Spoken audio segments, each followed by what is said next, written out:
Galera, há umas 3 semanas atrás eu gravei um vídeo aqui no YouTube pra vocês, onde eu mostrava uma máquina de R$3.500, só que naquela ocasião a configuração era uma máquina que era AMD, e vocês curtiram bastante, porém teve muita gente nos comentários falando, ó, eu prefiro Intel, prefiro uma plataforma Intel, e tudo bem.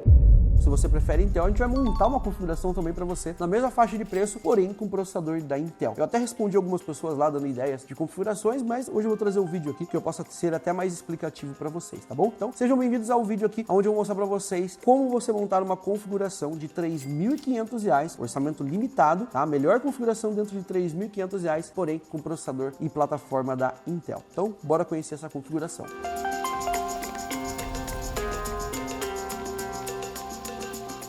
Bom, vamos começar aqui pelo processador, tá? Meu processador que eu vou utilizar é um Intel Core i5, tá bom? O i5 que eu vou te recomendar aqui hoje é o i5 11400. A versão que eu vou te recomendar é a versão F. O F no final significa que ele não possui vídeo on-board, porém, ele se torna um processador que é mais barato. Se você quiser ter vídeo on-board no processador, você pega a versão sem o F. Aí você vai ter a adição do vídeo on-board e você vai pagar um pouquinho mais caro. Nessa configuração aqui já tá bem no limite do orçamento, tá? Não dá pra gente esbanjar ali coisa de 100, 200 reais ou não, senão você vai estourar o orçamento, aí já vira o PC de 3.800, 3.600, 3.900 reais e daí já vira outro vídeo, tá bom? Esse processador é bem bacana, ele tem clock boost na casa dos 4.4 GHz e o foco aqui, além de um clock legal, é que ele já possui 6 núcleos e 12 threads. Boa parte dos jogos já são desenvolvidos para processadores 6-core, justamente por causa dos consoles da atual geração. Então é interessante você ter um processador pelo menos 6-core com 12 threads para você ter uma folga maior. E quando a gente fala de R$3.500 de orçamento, a gente já pode se dar o luxo de ter essa margem, de ter essa folga, diferente de quando a gente está na casa dos 2.000, 2.500,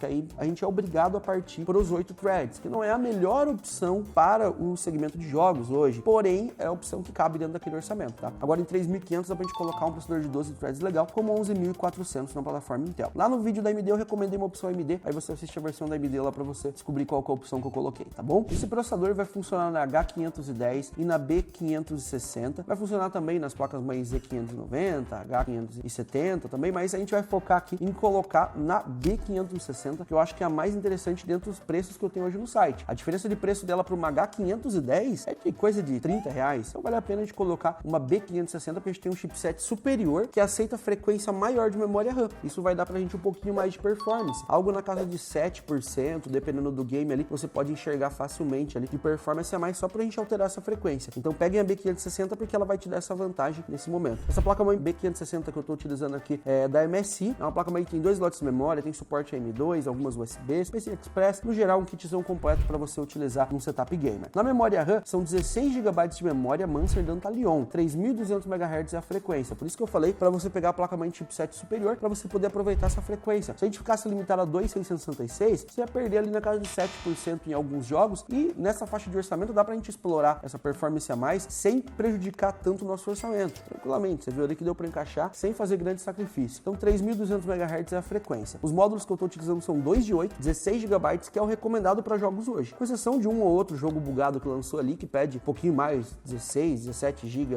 18 GB ali, mas é a exceção da exceção e eles vão corrigir provavelmente com atualização. Hoje 16 GB é o recomendado para 99,9% dos jogos, tá? Vai rodar tranquilamente e você não vai ter problema. No armazenamento, vai direto de SSD e a ideia aqui é você colocar um Kepler de 512 GB, que é 6 vezes mais rápido que um HD, tá? Porém, você tem opções mais rápidas no mercado. Você tem unidades M.2, NVMe, aí pode entregar velocidade 6 vezes mais rápido que o SSD Kepler também. Porém, dentro do orçamento, eu acho que o melhor que a gente pode casar aqui com uma capacidade interessante, né, de 512 é um SSD aqui no padrão SATA, que eu acho que já tá super legal, super responsivo à máquina. Se eu quisesse colocar dentro desse orçamento uma versão NVMe, por exemplo, eu teria que reduzir a capacidade para 512 para poder casar nesse orçamento sem estourar o limite ali, tá? Para ficar já quase estourando. Então, pensa nisso na hora de você montar a configuração, tá? Eu acho que 512 já atende bem. Se você tiver um HD em casa, pode conectar nesse PC, ligar como secundário, a unidade paralela, né, para você colocar alguns jogos, alguns programas mais pesados e arquivos mais pesados, ou você pode pegar também um SSD SATA de 1 TB, vai gastar ali uns R$80, R$100 a mais do que você investiu nessa máquina. Porém, como meu orçamento tá muito na tampa por causa da placa de vídeo que eu escolhi, eu não tenho margem para colocar um SSD aqui muito maior, né, de capacidade ou de velocidade muito superior ao que eu tenho aqui. Fonte de alimentação a gente vai do bom e barato, tá? Mancer Thunder de 500 watts. Não precisa de 600 watts, tá? Você pode ficar na de 500 mesmo, que ela já atende muito bem bem a proposta dessa máquina e propostas de upgrade. Se você quiser colocar a versão de 600 watts, você vai gastar uns 50, 60 reais a mais, e daí você vai ter uma margem para colocar umas placas de vídeo um pouquinho mais fortes, como 4070, como uma 3070 Ti, uma 3080, por exemplo, né, que já seriam até extrapolando, já seriam níveis muito acima. Acho que uma 4070 fica legal porque ela tem um TDP limitado a 180 watts, menos de 200 watts, né, é quase o TDP de uma 3060 Ti, só uma fonte de 600 vai sobrar tranquilamente para ela. Então é um upgrade top que você pode fazer lá na frente. Mas de momento, acho que uma de 500 watts, 80 Plus bronze, PFC ativo, já é uma opção que atende bem.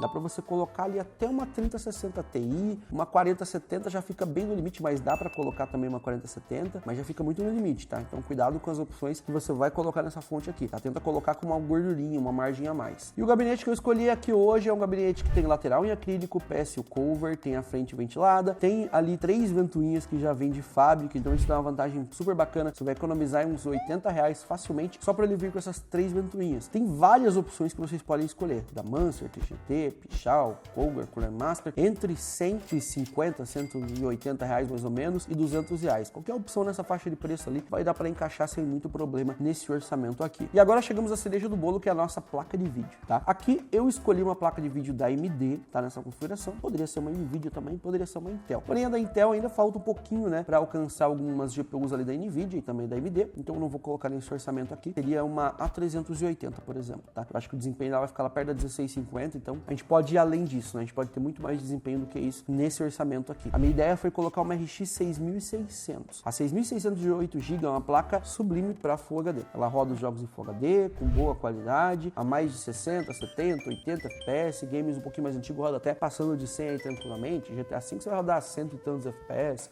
Call of Duty você vai rodar também a 100 e tantos, ou seja, dá para você se divertir com qualidade e com taxas extremamente altas de FPS com essa placa de vídeo. É uma rainhazinha ali para Full HD. Outra opção que você pode pegar é uma 1660, uma 1660 Super, porém, dentro dessa faixa de preço, acho que a que vai entregar melhor performance vai ser a 6600 para você. Então essa configuração, na data que eu tô gravando esse vídeo aqui, ela ficou por R$ 3.599. Ficou dentro do limite, tá? Lembra, a gente pode usar 100 a menos ou 100 a mais ali. Então a configuração de mais ou menos 3.500 ficou 3.599, quase 3.600. Por R$1 não virou 3.600 reais. Então ficou bem no limite, mas é uma configuração que vai te atender muito bem em 2023, vai rodar muito bem os jogos e tem várias margens para upgrade, de processador, de placa de vídeo. Eu particularmente eu trocaria só a placa de vídeo no futuro, tá? Pegaria uma 4070 daqui uns meses ali, colocaria, eu elevaria o nível de desempenho e além disso teria a adição do DLSS 3 que você pode ganhar mais performance ainda. Então olha o nível que você pode transformar essa configuração. Se você curtiu essas peças, essa configuração, eu vou deixar o link lá na descrição. Você pode encontrar todas as peças que eu falei nesse vídeo lá embaixo, diretamente no site da Pichau com o menor preço do Brasil. Então, muito obrigado a você que assistiu até aqui. Deixe seu like, se inscreve no canal da Pichau se não é inscrito ainda e nos vemos no próximo vídeo. Fui!